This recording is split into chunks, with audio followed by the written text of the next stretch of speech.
Hey YouTube, Rick Wilson here. This is part 2 about Mom's book. We haven't actually started reading the book. That'll be in the next part. This one is about all the newspaper articles that came out after the crash. I put the first 3 or 4 important articles up front in the video because the video is kind of long. It's 20 minutes. There's a lot of newspaper articles, and I didn't even put them all in the video. I just selected the main ones. I do want to point out though, in the one article, it did mention that the crash happened at like 4:15, and they weren't found until after 9 o'clock at night, and it was dark. The 2 county helicopters, there were 3 helicopters doing the search for the crash, and the 2 county helicopters headed back at dark. But Roger Wilson with the Coast Guard refused to give up because he knew that they were still alive because of the phone call on the cell phone. They just had to find them before they died, and he ordered his crew to put on night vision goggles and continue searching in the dark, and he found them. And that's he's the reason. Roger Wilson is the reason they survived. And anyway, here's all the newspaper articles. Oh, and now when I start reading the book in the next video, I actually start reading Mom's book. It'll be beginning to end more of a consistent story, okay? And it's Mom's version. It'll cover the 5 hours that they spent sitting on the lava flow, badly burned in the storm, trying to survive until the Coast Guard found them. Okay, these are really old newspaper clippings, so I hope you understand. This is the one I couldn't believe anyone survived. This man right here is the one that saved them. This is Roger Wilson. This man is a hero. And see, this is gonna be tough. This is gonna be tough for me to do. These are the people that was with him that saved her. And I'm going to read you what it says here because I know you can't see this on the screen that good. It says Coast Guard Petty Officer Roger Wilson had been pulling people out of precarious situations for the better part of 2 decades. But what Mr. Wilson found Sunday night when he lowered a Coast Guard helicopter into pitch black crash site in the middle of the night on the big lava field on the Big Island, 4,000 feet above sea level. That's where they were, on this mountainside, 4,000 feet above the sea level. It was one of the more challenging rescues he had ever handled. When I got on the ground, I could not believe that anyone had survived, said Wilson, an aviation survival technician. The lava flow was 60 to 100 yards wide and was flanked by a ravine to the left and a forest to the right. Using night vision goggles, Wilson swept the area around the downed plane and saw Catherine Ratcliffe, my mother, standing in the rear of the burnout fuselage. Her husband, Dallas Ratcliffe, was waving his t-shirt nearby, standing on one of the craft's wings of the single-engine Piper Warrior. The tour plane operated by Island Hoppers had crashed at about 4:30 p.m. One thing they didn't say in the story here, which they wouldn't, Mr. Wilson said that he thought my stepfather was a black man. When he first spotted him waving the white t-shirt, he thought he was a black man waving a white t-shirt, but he had been burned black.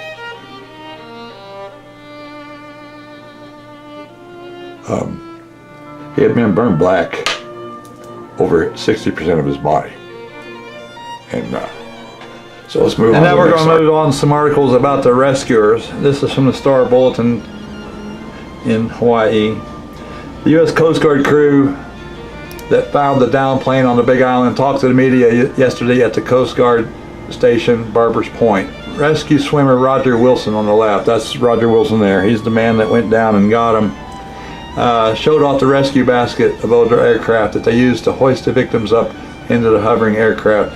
The other crew members not pictured are pilot Lieutenant Tom Meyer and flight mechanic Ryan Phillips. And Roger Wilson wanted everyone to know that there was no signal from the downed plane's emergency locator transmitter, which it ends up that the thing was not even connected to a battery. So that's why they couldn't find the plane. The emergency transmitter that's supposed to transmit an emergency wasn't working. It wasn't even connected. Olivia said that 2 county helicopters were called back as darkness fell about 7 p.m. They had given up looking for him. It was getting dark. But the Coast Guard helicopter kept searching. He wasn't giving up.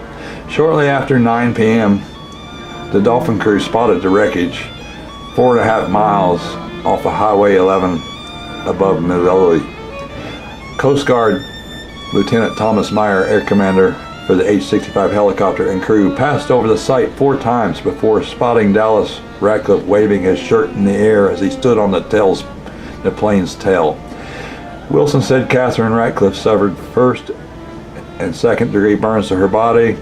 The Coast Guard first hoisted her in the metal grid basket about 80 to 100 feet to the helicopter, and then hoisted her husband. That ain't exactly how it went. That's a shortened version.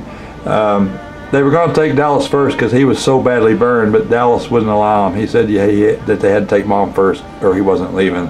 So they put Mom into the helicopter, and then the helicopter flew a few thousand feet out to the water and dumped their fuel into the ocean so they could come back and pick up Dallas, because Dallas is a really big man, and the extra weight, they had to lose all their fuel and still just keep just enough fuel to make it back and do the rescue and then make it back to the base. Anyway, it says they had to lift them 100 feet with the basket to the helicopter. Dallas 60 and Catherine 50 were initially taken to Kona Community Hospital and then airlifted to Queens Medical Center in Honolulu. Wilson Meyer, his co-pilot Lieutenant J.G. David Smith, and flight mechanic Petty Officer Second Class Ryan Phillips encountered a few problems during the rescue. The radio between the pilots and Phillips, who operated the rescue, failed while they were picking up Dallas. The pilots also had to release 300 to 400 pounds of fuel to enable the aircraft to hover over the crash site and pick up the 2 passengers. It complicated the situation a bit, Meyer said, adding that the task limited the amount of time they could hover over the wreckage because they needed enough fuel to reach Tacoma Airport. The helicopter refueled at the airport and then returned to pick up Wilson and the pilot. Meyer said that their night vision goggles were not working effectively. Night goggles need to have a source of light to be effective, said Meyer. We had a low overcast layer. The moon had not come up initially, and we were in an unpopulated area. The wind and clouds were moving in and out of there quickly. He noted it was less than 50 degrees at the crash site. Peering through the dark, U.S. Coast Guard Petty Officer First Class Roger Wilson searched the rugged lava of the Big Island mountain looking for the missing pilot. He had already found the 2 passengers of the crashed tour plane, critically burned but alive, and now sought the pilot who had left the group in search of help. As he waved his flashlight near a ravine Sunday night, he heard what he wanted. I could hear the pilot screaming and crying, he said. She was in a ball. She was trying to keep warm, said Wilson. The pilot had burns to her face, right arm, and hand. Wilson took off the t-shirt he wore under his flight suit to help keep her warm and carried her out of the ravine, some 150 yards deep and 300 yards from the wreckage. I could not believe anyone survived that crash. It was amazing. The plane was completely burned. The 3 survivors remained in critical but stable condition after the 4-seat plane crashed on a lava field 25 miles south of Kona. The victims, the female pilot and a couple visiting from Ohio, were taken to the Queens Medical Center with severe burns a day after the pilot Hopper Warrior went down shortly before 5 p.m. And it just goes on to say their names, and it talks about how they received a call from a cell phone to find out about the crash. Survivors endure painful recovery. This article came out almost a year after the crash, okay? Hilo, Hawaii. Dallas and Catherine Ratcliffe saved and borrowed to put together enough money for a Hawaii vacation to celebrate their 20th wedding anniversary. They plan to take tour flights around the state, including a trip around the Big Island. On April 18th, their vacation ended and the pain began. That's when the single-engine Island Hoppers tour plane they were in crashed and burned near Mioli, severely injuring the Ratcliffe's and the pilot Jessica Maddox. And there's a good picture of them there before they were injured. Nearly 1 year later, the Ratcliffes are only now settling back into their home because they were in the hospital for a year in West Portsmouth, Ohio, after months of recovery in North Carolina, where the Catherine Ratcliffe's 2 daughters are nurses. The couple are still healing while facing almost $1.5 million in medical bills from Hawaii alone. Speaking from their Ohio home, Catherine Ratcliffe, 64, recalls the moments before the crash when thick clouds and heavy rain enveloped the Piper Warrior aircraft. And about 4:45 p.m., Ratcliffe, who was sitting behind the Matic, told the pilot, "We can't see a thing." And the title of this article is Crash. Injured pilot calls for help on a cell phone. Despite cloud cover and rain, a Coast Guard C-130 Hercules aircraft had spotted the crash at 9:09 that night, said Petty Officer 2nd Class Erica Taylor. I could see immediately that they were severely burned, Wilson said. They started to say they were thirsty and hungry, but I could tell they were going into shock. They passed out and went into a coma on the aircraft as they were took back to the hospital, just so you know. They held on, they stayed conscious just long enough to be rescued, and then Mom said as soon as they put her on the floor, that was it. She went unconscious. Dallas stayed conscious about 10 more minutes once he got on the aircraft, long enough to give him some doctors' names and some relatives to contact, and once he got the pertinent information out, he just went unconscious. So anyway, the Ohio couple were on the trip of a lifetime when their single-engine sightseeing aircraft crashed in the lava field near Meoli. Catherine and Dallas Ratcliffe of West Portsmouth suffered severe burns in Sunday's crash, and said Ratcliffe's son Rick Wilson, which is me. The Ratcliffes were in critical condition at Queens Medical Center last night. Rick Wilson and his mother had the most serious burns on her feet. He said his stepfather suffered burns over 60% of his body. Now it says 60%. Now they're getting a little more correct. Officials said the unidentified pilot was also in critical condition at Queens with less serious burns. Now, the reason she had less serious burns is she took her belt off and was out of the plane in an instant. Mom and Dallas were trapped by their seat belts. They couldn't get them off. That's why they were burned way worse than the pilot. The pilot kind of saved herself. After the crash, the pilot used a cell phone to call 911 and the Coast Guard for help. In a dispatch tape released by the Big Island Fire Department, the distraught pilot said the plane had crashed just south of Meoli and was unable to give a precise location. She also warned the dispatcher that the cell phone's batteries were running low. Come on guys, get me out, she said. She and her two passengers had escaped the burning plane. When the 911 dispatcher asked about injuries, the pilot replied, "We have burns. 3 people, we need help. Burns to head, hands, arms, backs, legs." The pilot told the Coast Guard she had made a forced landing on an old lava flow about 4 miles northeast of Highway 11, but now Roger Wilson was at the scene and could not find her. He said the fuselage of the plane was completely burned down to the springs in the seats. He loaded the Ratcliffes one by one into a basket suspended beneath the hovering helicopter before turning his attention to finding the pilot, who had wandered off and fell down the ravine and broke her leg. As Thomas Meyer and the rest of the helicopter crew flew off, Wilson illuminated the area around the tail of the plane with glow sticks. After the helicopter left, he said he could hear crying in the silent darkness and began yelling out and walking toward the voice, leaving a trail of glow sticks behind him to mark his way back to the crash site. He said he finally found the pilot at the bottom of a 100-foot ravine, 150 yards from the crash site. She was sitting up with her legs held close to her chest, crying. When he shined his flashlight on her, she said she had hiked away from the crash site looking for help.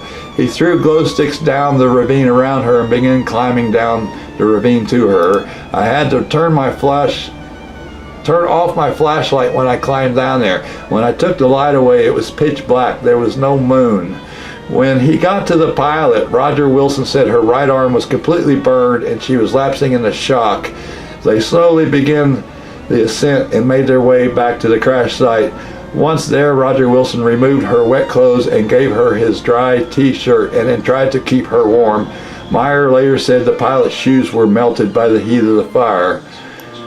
The helicopter took the Ratcliffes to an air ambulance at Kona International Airport and returned to the crash site. Roger Wilson and the pilot waited for the helicopter to return for more than an hour, which Wilson said was plenty of time to tell what happened. She said she was caught in a severe downdraft and that's why they went down. She just kept saying she was sorry. Now she said she was sorry a lot. That's in Mom's book. And it wasn't a downdraft. You'll hear about that later.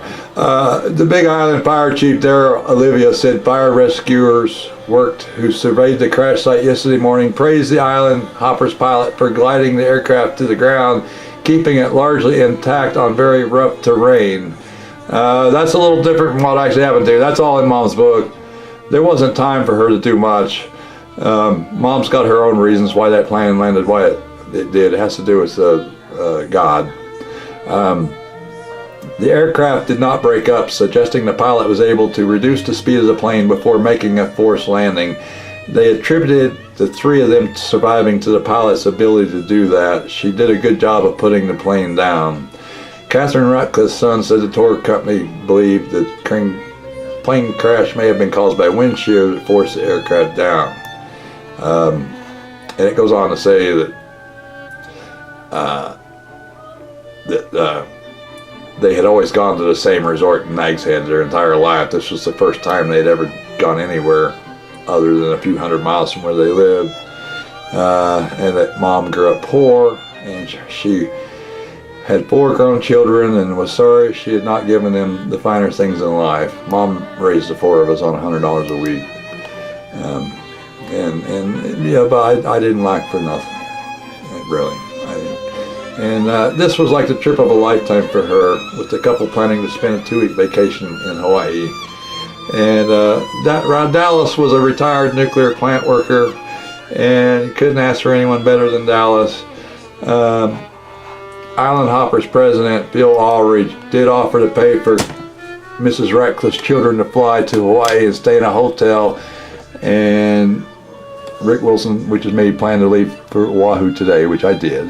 However, they did not pay for any of my room. They did not pay for my flight. They didn't pay for it. They said they were going to, but then they didn't. Now, American Airlines, when I called them, they bumped somebody off a plane to get me and my wife on a plane and get us to Hawaii at 3 in the morning. They bumped somebody else off of the plane so that we could get on. And then they made a call to make sure that my parents were involved in a plane crash. And since they come back and said they verified the story I told them was true, so they were bumping people off of the plane, they put me and my wife on, and they gave us round-trip tickets to Hawaii for $200 because of the situation. So I do commend American Airlines for doing that. Well, let's move on to the next article. Kona crash investigation begins. 2 passengers remain in critical condition. Pilot also hospitalized. They investigated this crash because there were many things wrong and had gone wrong, and things this should never have happened. I'll get into that later. But I'll read this one. 2 passengers in a tour plane that crashed Sunday near Mioli remained in critical condition in a Honolulu hospital yesterday as federal investigators arrived on the Big Island to begin an inquiry into the crash. Paul Schlam, a spokesman for the National Transportation and Safety Board, said the agency dispatched 2 investigators to look into the crash of Island Hoppers tour plane in South Kona, and they were joined by a 3rd investigator from the Federal Aviation Administration. The pilot, Jessica Maddock, was also hospitalized. A spokesman for the Queens Medical Center said Maddock asked that no information be released about her condition, but reports after the crash indicated she was also critically injured, with the pilot and both passengers suffering burns. The passengers, Catherine and Dallas Ratcliffe of West Portsmouth, are at Straub Hospital yesterday. The retired couple on a 2-week vacation in Hawaii were taking air tours of each of the major islands they visited, according to Rick Wilson, which is me, the son of Catherine Ratcliffe. The single-engine Piper Warrior left the Kona airport at 4:15 p.m. Sunday and was reported down 15 minutes later, and that's all going to be in the story later in the book. Schlam said that the NTSB had no information on what might have caused the crash. You're about to find that out in the book, okay? But Maddock told the Coast Guard rescuers the Island Hopper plane was caught in a severe downdraft. Now this is where the company starts spinning what happens, trying to make they tried to make the pilot look like a hero. It only lasted for a week or two. Then once Mom and them come out of their coma a few weeks later, the whole story changed. The Piper Warrior aircraft that crashed was built in 1982 and registered to Above It All Airlines Incorporated, an aircraft rental and flight training company based in Wakulla, according to state and federal aviation administration records. Above It All shares a website with Island Hoppers. The state records list Phil Aldrich as the president of Above It All, and he is also listed on the website as president of the Air Tour Company. Phone calls to the company for comment were not returned. Now let's move on to the next article. 2 critically hurt in the Kona air crash. I'm not going to read all of this one. It's kind of a repeat of what I've already showed. I'm just showing you these articles. Talks about my parents trying to say what happened, but they weren't able to yet. They were in and out of comas and couldn't remember most of it until later on. It talks about how the plane company's still trying to swing it that it was a downdraft and that the pilot was a hero. And but that'll all change here before I'm done here. You'll see. And let's go on to the next article. Okay, this is the first information that came out after they started an investigation of the plane. It says down tour plane's engine was working. A preliminary investigation into the crash of a Piper Warrior tour plane that crashed on the Big Island found no evidence of engine or equipment failure. National Transportation Safety Board, Patrick Jones said investigators have been unable to interview the pilot, Jessica Maddock, who told rescuers that the tour plane was caught in a downdraft. And Maddock and her 2 passengers all suffered burns from that fire. Dallas was burned over 40%, but it was actually 60%. And his 63-year-old wife was burned about 10%. Both were listed in stable condition yesterday in Straub Hospital in Honolulu.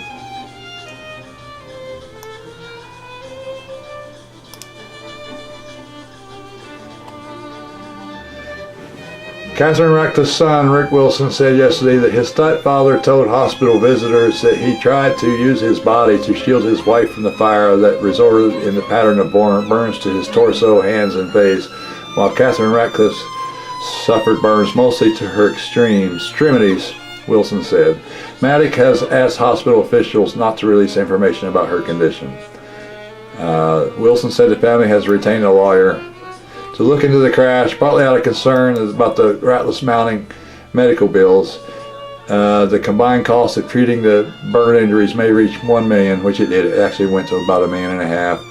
The family is worried because their lawyer reported that Island Hopper's insurance coverage was only limited to $100,000. That's just ridiculous, said Wilson in a telephone interview from Ohio.